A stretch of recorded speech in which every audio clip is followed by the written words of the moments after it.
आदित्य गुप्ता जी, राधा वल्लभ शेरवंश महाराज जी, आपके चरणों में दंडवत प्रणाम। महाराज जी, आपसे सदैव विवेक शब्द सुना है, कृपया विवेक क्या है, इसका भगवत मार्ग में क्या महत्व है? जो सत और असत का निर्णय करने की सामर्थ्य है उसका नाम विवेक है। जैसे हमारे मन में प्रेरणा हो अमुक वस्तु का हम भोग करें, बुद्धि है और उसमें विवेक नहीं है तो निर्णय ठीक नहीं हो पाएगा कि ये जो करना है अधर्म है या धर्म है, इसमें दूसरे का हित है या अहित है।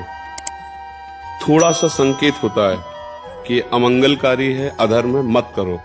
अब अगर विवेक है तो उसे रोक लेगा, और विवेक नहीं है तो बुद्धि सलाह देगी इसको इस तरह से ऐसे किया जाए और वो कर बैठेगा। विवेक ये कोई बाजार में नहीं मिलता है। ये बिनु सत्संग विवेक न होई, राम कृपा बिनु सुलभ न सोई। होए विवेक मोह भ्रम भागा, तब सब विषय विलास विरागा। बोले सत्संग के द्वारा विवेक होता है, और बोले सत्संग ये भगवान की विशुद्ध कृपा से प्राप्त होता है।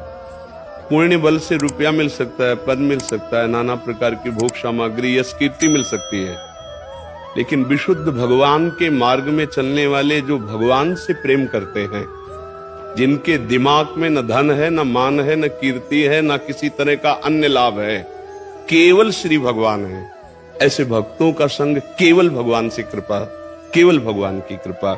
जैसे विभीषण जी और हनुमान जी का मिलन होता है तो कह रहे हैं, विभीषण जी देख के कह रहे कि जो प्रभु मोहि अनुग्रह कीन्हा, तो तुम आय दरस हट दीन्हा। अब मोहि भाव भरोसा हनुमंता, बिनु हरि कृपा मिले नहीं संता। प्रभु की कृपा से संत मिलते हैं, और सत्संग से विवेक जागृत होता है। बिन सत्संग विवेक न होई, और राम कृपा बिन सुलभ न सोई। साधु संग महत संगस्त दुर्लभ हो। जो भगवत प्रेमी महात्मा है, देखो साधुता का नाटक कर लेना ये सरल है। 2 घंटे के लिए कोई साधु का नाटक कर सकता है या पूरे जीवन नाटक कर सकता है, लेकिन साधुता के मार्ग पर चलना ये बहुत कठिन है। और ये भगवान जानते हैं कौन कैसे चलता है। तो भगवान जब कृपा करते हैं तो अपने साधु का संग देते हैं, अपने जो भगवान की प्रीति में, जिनके लक्ष्य में पूरे संसार को 3 विभाग में रख दिया गया, एक कंचन, एक कामिनी और एक कीर्ति। पूरे पूरे त्रिभुवन के भोगों को 3 में रख दिया गया है। एक है अर्थ, वित्तेषणा शास्त्रीय भाषा में, और शाब्दिक भाषा में कंचन।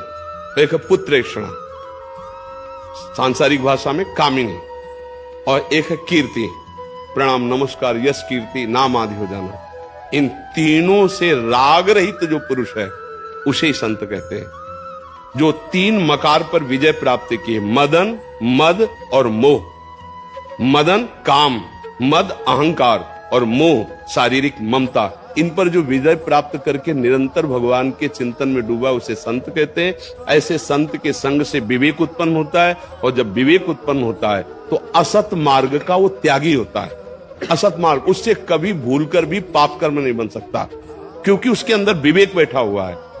विवेक जब जागृत होता है तो लोगों का मंगल करता है, लोगों का कल्याण करता है, वो लोगों का शोषण नहीं करता है। जब स्वसुख वांछा होती है, अविवेक, वो दूसरों के द्वारा कैसे मुझे सुख प्राप्त करे, ये राक्षसी बुद्धि उसकी बढ़ती चली जाती है। और जब विवेक होता है तो मेरे द्वारा दूसरों को कैसे सुख प्राप्त हो, ये निर्णय होना शुरू हो जाता है। वो राष्ट्र प्रिय होता है, वो समाज प्रिय होता है, वो भगवत प्रिय हो जाता है, जिसके अंदर विवेक जागृत होता है। अविवेकी कभी दूसरे का हित नहीं कर सकता।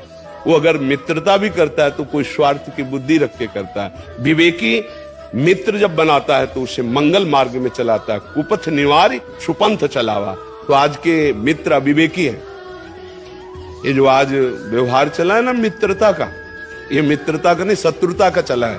कुपंथ निवार सुपंथ चलावा।